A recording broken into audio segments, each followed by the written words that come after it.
നമസ്കാരം. Raf talks ഫുട്ബോളിലേക്ക് ഏവർക്കും സ്വാഗതം. ഫുട്ബോൾ ലോകത്തുനിന്നും ഒരൽപ്പം അപ്രതീക്ഷിതമായ ഒരു വാർത്തയാണ് ഇപ്പോൾ പുറത്തേക്ക് വന്നിട്ടുള്ളത്. സൂപ്പർ താരം അന്റോയിൻ ഗ്രീസ്മാൻ വിരമിക്കൽ പ്രഖ്യാപിച്ചിട്ടുണ്ട്. ഇൻ്റർനാഷണൽ ഫുട്ബോളിൽ നിന്നാണ് അദ്ദേഹം വിരമിക്കൽ പ്രഖ്യാപിച്ചിട്ടുള്ളത്. ഔദ്യോഗികമായിക്കൊണ്ട് ഗ്രീസ്മാൻ തന്നെയാണ് ഇത് അറിയിച്ചിട്ടുള്ളത്. തൻ്റെ സാമൂഹിക മാധ്യമങ്ങളിലൂടെയാണ് അദ്ദേഹം തൻ്റെ ഈ ഒരു വിരമിക്കൽ പ്രഖ്യാപനം നടത്തിയിട്ടുള്ളത്. അദ്ദേഹം കുറിച്ച ചില വാക്കുകളുണ്ട്. അതിങ്ങനെയാണ്: എൻ്റെ ജീവിതത്തിലെ വണ്ടർഫുള്ളായ ഒരു ചാപ്റ്റർ അത് ഞാനിവിടെ ക്ലോസ് ചെയ്യുകയാണ്, അടക്കുകയാണ്. എല്ലാ ഓർമ്മകൾക്കും നന്ദി എന്നാണ് ഇപ്പോൾ സാമൂഹിക മാധ്യമങ്ങളിൽ അന്റോയിൻ ഗ്രീസ്മാൻ കുറിച്ചിട്ടുള്ളത്. ഏതായാലും നമുക്കറിയാം, ഫ്രഞ്ച് ദേശീയ ടീമിന് വേണ്ടി കഴിഞ്ഞ കുറേ വർഷക്കാലമായി മിന്നുന്ന പ്രകടനം നടത്തുന്ന താരമാണ് അന്റോയിൻ ഗ്രീസ്മാൻ.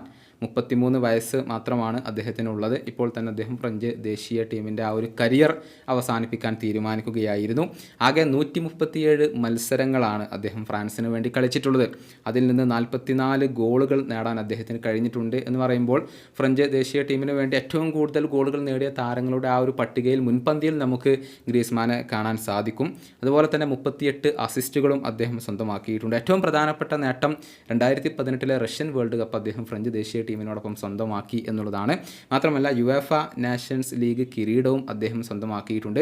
ഇതിനൊക്കെ പുറമെ യൂറോ കപ്പിലെ ഗോൾഡൻ ബൂട്ട് കൂടി തൻ്റെ ഷെൽഫിലേക്ക് എത്തിക്കാൻ ഗ്രീസ്മാന് കഴിഞ്ഞിട്ടുണ്ട്. അങ്ങനെ ഒരു മഹത്തായ ഒരു കരിയറാണ് ഇപ്പോൾ അദ്ദേഹം അവസാനിപ്പിച്ചിട്ടുള്ളത്. 33-ാമത്തെ വയസ്സിൽ തന്നെ അദ്ദേഹം ഫ്രഞ്ച് ദേശീയ ടീമിൻ്റെ കരിയർ അവസാനിപ്പിക്കാൻ തീരുമാനിച്ചു എന്നത് ആരാധകരെ സംബന്ധിച്ചിടത്തോളം ഒരൽപ്പം നിരാശയുണ്ടാക്കുന്ന കാര്യമാണ്. സമീപകാലത്ത് ഒരുപാട് സൂപ്പർ താരങ്ങൾ ഫ്രഞ്ച് ടീമിൽ നിന്നും വിരമിക്കൽ പ്രഖ്യാപിച്ചിട്ടുണ്ട്. ഹ്യൂഗോ ലോറിസ് വേൾഡ് കപ്പിന് പിന്നാലെ വിരമിച്ചിരുന്നു. റാഫേൽ വരാന വിരമിച്ചു. കരീം ബെൻസിമ വിരമിച്ചു. ഒലിവർ ജിറൂദ് വിരമിച്ചു. ഇതിനൊക്കെ പുറമെയാണ് ഗ്രീസ്മാൻ കൂടി ഇപ്പോൾ ഫ്രഞ്ച് ദേശീയ ടീമിൽ നിന്നും പടിയിറങ്ങുന്നത്.